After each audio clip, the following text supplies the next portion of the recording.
Assalamualaikum warahmatullahi wabarakatuh. Halo teman-teman, kali ini saya akan memberikan sebuah video pembelajaran tentang struktur dan fungsi jaringan tumbuhan. Yang pertama, kita akan membahas tentang jenis jaringan pada tumbuhan. Berdasarkan aktivitas pembelahan sel yang terjadi selama masa pertumbuhan dan perkembangan, jenis jaringan tumbuhan dapat dikelompokkan menjadi dua macam, yaitu jaringan meristem dan jaringan permanen. Jaringan meristem atau biasa disebut dengan jaringan embrional adalah jaringan yang sel-selnya aktif membelah diri secara mitosis. Kemampuan jaringan meristem bermitosis secara terus-menerus menyebabkan terus bertambahnya sel-sel baru sehingga tumbuhan mengalami pertambahan tinggi dan volume. Sifat-sifat jaringan meristem sebagai berikut. Disusun oleh sel-sel muda yang aktif membelah, tidak memiliki ruang antar sel, sel memiliki satu atau dua inti sel yang besar, vakuolase sangat kecil atau tidak ada sama sekali. Berdasarkan asal terbentuknya, jaringan meristem dikelompokkan menjadi dua macam, yaitu meristem primer dan meristem sekunder. Meristem primer adalah jaringan meristem pada tumbuhan dewasa yang sel-selnya masih aktif membelah. Pada umumnya terdapat di ujung batang dan ujung akar. Meristem primer menyebabkan pertumbuhan primer, yaitu pertumbuhan vertikal yang mengakibatkan perpanjangan batang dan akar. Berdasarkan teori yang dikemukakan oleh Haberlein, promeristem akan berkembang menjadi protoderm, prokambium, dan meristem dasar. Selanjutnya, protoderm akan berdiferensiasi menjadi jaringan epidermis, prokambium akan berdiferensi menjadi sistem jaringan pengangkut, sedangkan meristem dasar akan berkembang menjadi parenkim. Selanjutnya ada meristem sekunder. Meristem sekunder berasal dari sel-sel dewasa yang berubah sifatnya menjadi sel-sel meristematik. Contohnya adalah kambium dan kambium gabus.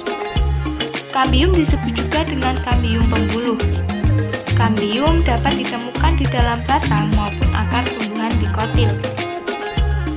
Kambium gabus adalah jaringan kambium yang membentuk lapisan pelindung peridem, terletak di bawah epidermis batang dan akar yang sudah tua. Sementara itu, veloderm terdiri atas sel-sel hidup. Berdasarkan posisinya pada tumbuhan, jaringan meristem dapat dibedakan menjadi tiga macam, yaitu meristem apikal, meristem interkaler, dan meristem lateral. Meristem apikal atau meristem ujung terdapat di ujung batang utama, ujung batang lateral, dan ujung akar, menyebabkan pemanjangan batang dan akar yang disebut pertumbuhan primer. Semua jaringan yang terbentuk dari meristem apikal disebut jaringan primer. Yang kedua ada meristem interkaler atau aksiler. Terdapat di antara jaringan dewasa atau jaringan yang sudah berdiferensiasi. Contohnya, meristem pada pangkal ruas tumbuhan golongan rumput-rumputan. Meristem interkaler menyebabkan pemanjangan ruas batang dan menyebabkan terbentuknya bunga. Jaringan yang terbentuk oleh meristem interkaler termasuk jaringan primer. Selanjutnya ada meristem lateral. Meristem lateral terletak memanjang sejajar permukaan batang atau akar. Contohnya kambium pembuluh dan kambium gabus. Meristem lateral menyebabkan terjadinya pertumbuhan sekunder pada batang maupun akar, sehingga batang dan akar tersebut akan membesar. Aktivitas meristem lateral akan membentuk jaringan sekunder. Kambium pembuluh berperan dalam penebalan batang dan akar, sedangkan kambium gabus berperan membentuk lapisan pelindung periderm. Jaringan pelindung atau lapisan gabus mengambil alih fungsi epidermis. Gabus tersusun dari sel-sel mati berbentuk pipih tanpa ruang antar sel. Sel-sel tersebut dibatasi oleh lapisan bahan berlemak yang disebut dengan suberin. Yang selanjutnya adalah jaringan permanen atau jaringan dewasa. Jaringan permanen adalah jaringan yang berasal dari pembelahan sel-sel meristem primer maupun sekunder yang telah berdiferensiasi atau mengalami perubahan bentuk sesuai dengan fungsinya. Jadi, jaringan permanen bersifat non-meristematik atau tidak aktif membelah, tidak tumbuh, dan tidak berkembang lagi. Berdasarkan fungsinya, jaringan permanen atau dewasa dibedakan menjadi 4 macam, yaitu jaringan epidermis, jaringan parenkim, jaringan penyokong, dan jaringan sekretori. Yang pertama adalah jaringan pelindung atau epidermis. Jaringan epidermis adalah jaringan yang tersusun dari lapisan sel-sel yang menutupi permukaan organ tumbuhan, seperti akar, batang, daun, bunga, buah, dan biji. Jaringan epidermis disebut juga sebagai jaringan pelindung karena berfungsi melindungi bagian dalam tumbuhan dari segala pengaruh luar yang merugikan, misalnya perubahan suhu, kerusakan mekanik, hilangnya air melalui penguapan, dan hilangnya zat-zat makanan. Ciri-ciri jaringan epidermis yaitu umumnya terdiri atas satu lapis sel, memiliki sel-sel yang tersusun rapat tanpa ruang antar sel. Bentuk sel bervariasi. Sel-sel memiliki banyak vakuola dan protoplas. Ketebalan dinding sel epidermis berbeda-beda. Dinding sel epidermis ada yang mengandung lignin, kutikula, dan pektin. Pada tumbuhan yang hidup di habitat kering, dinding sel epidermis memiliki kutikula yang tebal. Di permukaan kutikula terdapat endapan lilin, sehingga menyebabkan daun dan buah terlihat berkilat. Lapisan lilin sangat penting untuk menjaga kelembapan permukaan organ. Sel-sel epidermis sebagian dapat berkembang dan bermodifikasi menjadi alat-alat tambahan lain yang disebut derivat epidermis, seperti stomata, trikoma, emergensia, sel kipas, sel kersik, filamen, dan litokis. Yang pertama kita akan membahas tentang stomata atau yang biasa disebut dengan mulut daun. Stomata terdapat pada epidermis organ tumbuhan yang berwarna hijau. Stomata adalah celah atau lubang yang diapit oleh sepasang sel penjaga. Sel penjaga biasanya berbentuk ginjal pada tumbuhan dikotil atau berbentuk halter pada tumbuhan monokotil.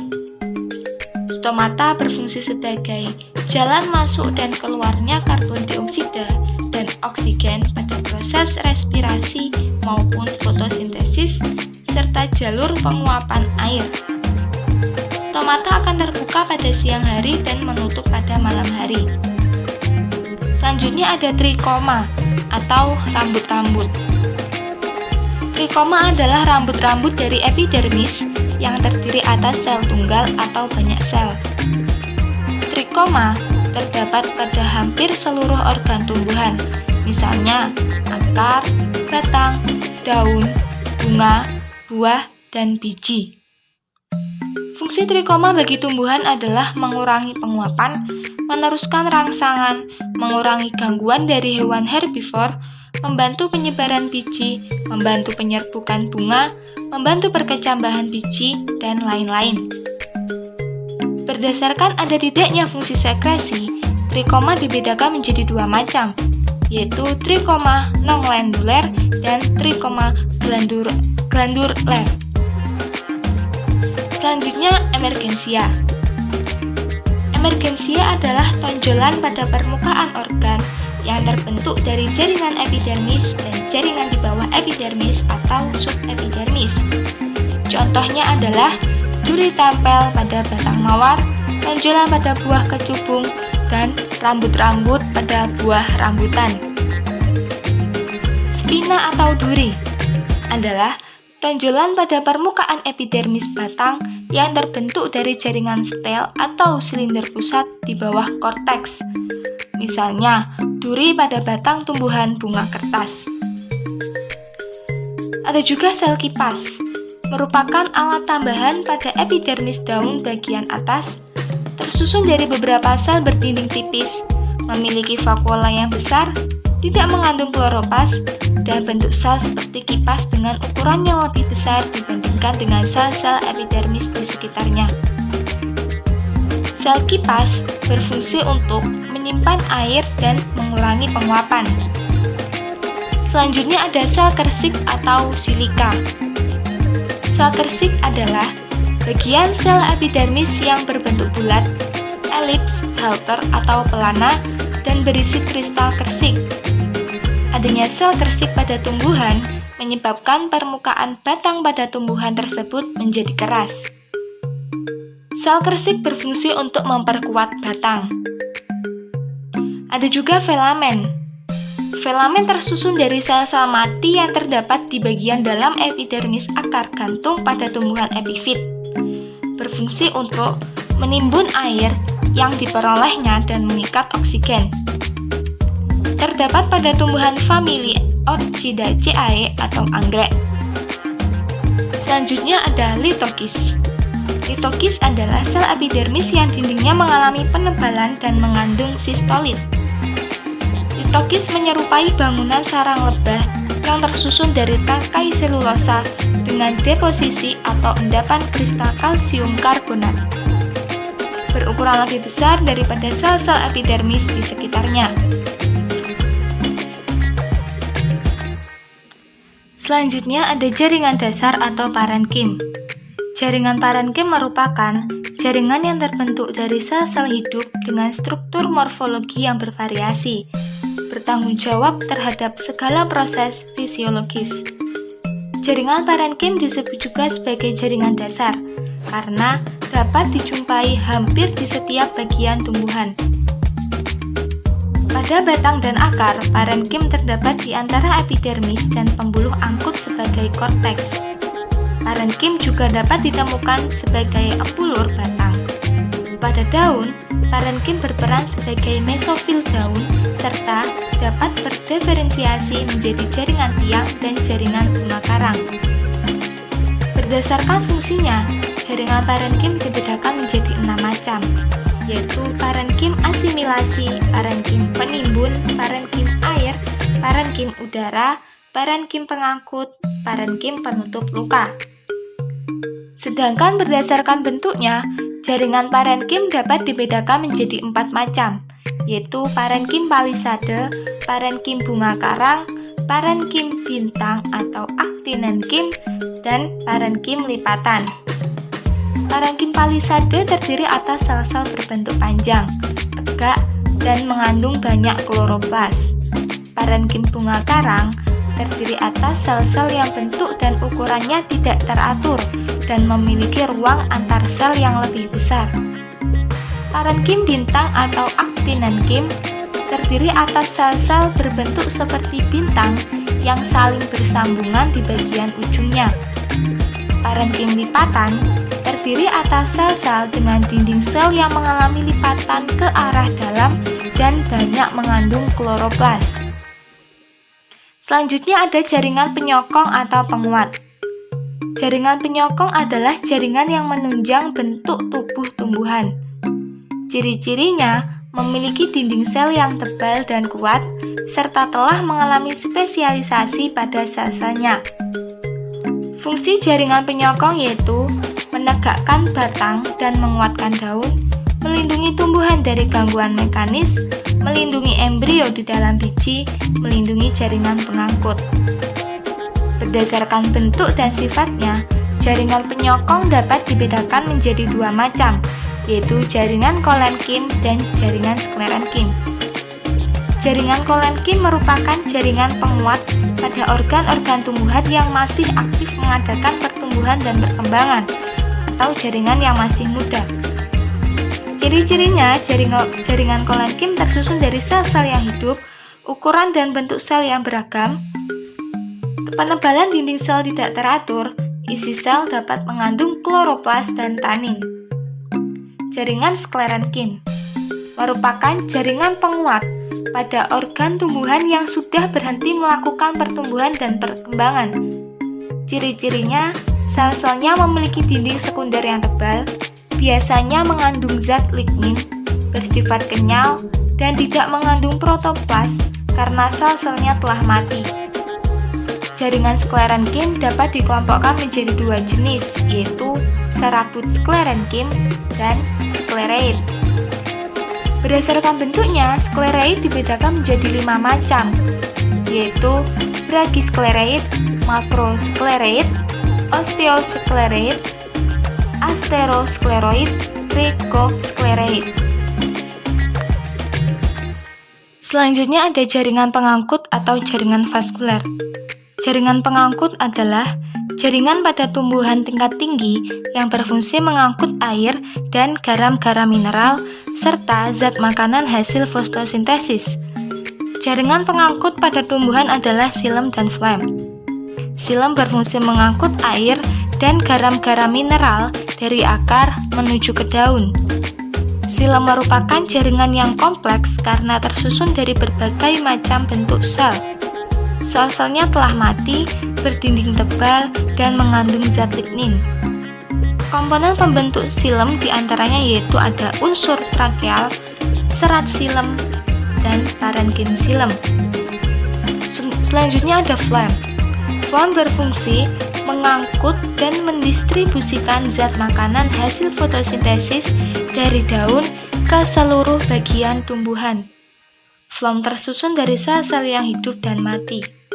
Komponen-komponen pembentuk phloem diantaranya unsur tapis, sel pengiring, serat phloem, parenkim phloem, dan sel albumin. Ada tipe-tipe berkas pengangkut. Melalui pengamatan dengan menggunakan mikroskop, berkas pengangkut mudah dibedakan dengan jaringan parenkim di sekitarnya, karena sel-selnya relatif kecil tanpa ruang antar sel. Berdasarkan letak xilem dan phloem, berkas pengangkut dibedakan menjadi 3 tipe, yaitu tipe kolateral, tipe konsentris, dan tipe radial. Yang terakhir yaitu jaringan sekretori. Jaringan sekretori merupakan sekumpulan sel yang berfungsi menghasilkan suatu zat. Pada tumbuhan terdapat beberapa macam jaringan sekretori, antara lain yaitu ada saluran getah, sel-sel resin dan minyak, sel-sel lendir, sel-sel penyamak, dan sel-sel mirosin. Selanjutnya ada organ pada tumbuhan. Organ merupakan kumpulan dari beberapa jaringan yang memiliki tujuan atau peranan tertentu dalam tubuh. Organ tumbuhan dapat dibedakan menjadi organ vegetatif dan organ generatif. Organ vegetatif yaitu akar, batang, dan daun. Organ generatif yaitu bunga, buah, dan biji. Yang pertama, akar. Berdasarkan asalnya, akar dibedakan menjadi 2 macam, yaitu akar primer dan akar liat. Secara umum, akar terdiri atas ujung akar, epidermis, korteks, endodermis, dan stel. Akar liat berfungsi menyerap air atau mengalami modifikasi menjadi organ untuk merayap, menopang, dan sebagai haustoria atau akar pada tumbuhan parasit. Kemudian ada batang. Batang merupakan bagian tumbuhan yang terletak di atas permukaan tanah, berfungsi menopang daun, bunga, dan buah. Bagian batang tempat munculnya daun disebut buku atau nodus. Bagian antara 2 buku disebut dengan ruas. Susunan daun berbeda-beda, ada yang berhadapan atau terpusat. Yang pertama ada batang epidermis.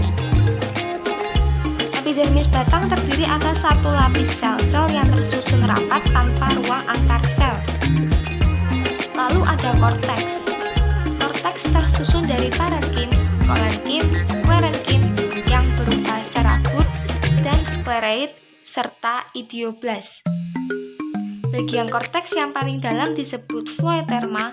Pada batang dikotil muda, lapisan phloeterma berisi zat tepung yang disebut sarung tepung. Kemudian ada stel. Stel terletak di sebelah dalam endodermis. Stel terdiri atas perikambium, parenkim, berkas pengangkut, dan pembuluh. Organ tumbuhan yang selanjutnya yaitu adalah daun. Daun merupakan salah satu organ tumbuhan yang berperan sebagai pabrik pengolah makanan bagi sebagian besar tumbuhan. Daun dapat dibedakan menjadi dua tipe, yaitu daun dorsiventral dan isobilateral. Daun tipe dorsiventral memiliki jaringan tiang hanya pada sisi atas daun, sedangkan daun tipe isobilateral memiliki struktur yang seragam antara permukaan atas dan bawahnya. Epidermis daun terdapat di permukaan atas dan bawah, biasanya terdiri atas lapis sel, tetapi ada pula yang terdiri atas beberapa lapis sel. Sel epidermis tidak mengandung klorofil, kecuali pada sel penutup stomata dan sel epidermis daun tumbuhan yang berada di dalam air. Mesofil daun terdapat di antara epidermis atas dan epidermis bawah. Pada tumbuhan dikotil, mesofil berdiferensiasi menjadi jaringan tiang dan jaringan bunga karang. Jaringan pengangkut pada daun berupa tulang daun. Tulang daun pada tumbuhan dikotil terdiri atas satu tulang utama yang bercabang-cabang membentuk jala, sedangkan pada daun tumbuhan monokotil berderet sejajar sumbu daun dan dihubungkan oleh berkas pengangkut kecil. Jaringan penguat daun berupa kolenkim dan sklerenkim. Kolenkim terdapat di dekat tulang daun yang besar di bagian sisi dalam lapisan epidermis dan tepi daun tumbuhan dikotil.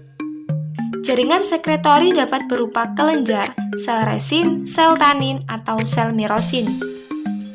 Perbedaan anatomi tumbuhan monokotil dengan dikotil. Akar tumbuhan monokotil tidak memiliki kambium, sedangkan akar tumbuhan dikotil memiliki kambium. Batang tumbuhan monokotil antara xilem dan phloem tidak ada kambium, sedangkan dikotil antara phloem dan xilem terdapat kambium.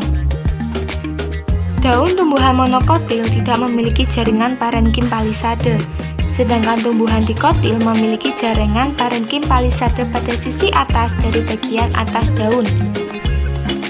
Yang terakhir, kita akan membahas tentang sifat totipotensi dan kultur jaringan. Totipotensi sendiri merupakan kemampuan setiap sel tumbuhan untuk tumbuh menjadi individu baru yang sempurna. Pada tahun 1969, F. J. Stewart mengadakan eksperimen dengan cara mengambil satu sel empulur wortel, kemudian ditumbuhkan menjadi individu baru. Teknik ini dikenal dengan kultur jaringan. Kultur jaringan sendiri adalah teknik perbanyakan tanaman dengan cara mengisolasi bagian tanaman, kemudian menumbuhkannya pada media buatan yang kaya nutrisi dan zat mengatur tumbuh secara aseptik dalam wadah tertutup yang tembus cahaya pada suhu tertentu. Jenis-jenis kultur jaringan itu ada meristem kultur, pollen atau enchant kultur, protoplast kultur, chloroplast kultur, somatic cross, dan masih banyak lagi.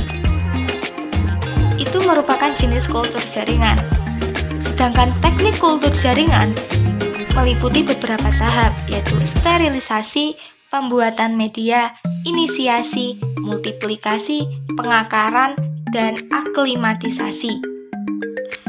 Teknik kultur jaringan mempunyai keunggulan, yaitu dapat diperoleh bibit yang bersifat identik dengan induknya, tidak membutuhkan tempat yang luas, kualitas dan kesehatan bibit lebih terjamin, bibit yang dihasilkan seragam, bibit akan lebih cepat pertumbuhannya, pengadaan bibit tidak tergantung pada musim.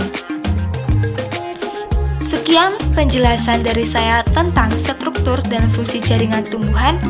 Semoga apa yang telah saya sampaikan di video pembelajaran awal tadi bisa bermanfaat bagi kita semua. Sekian dari saya. Wassalamualaikum warahmatullahi wabarakatuh.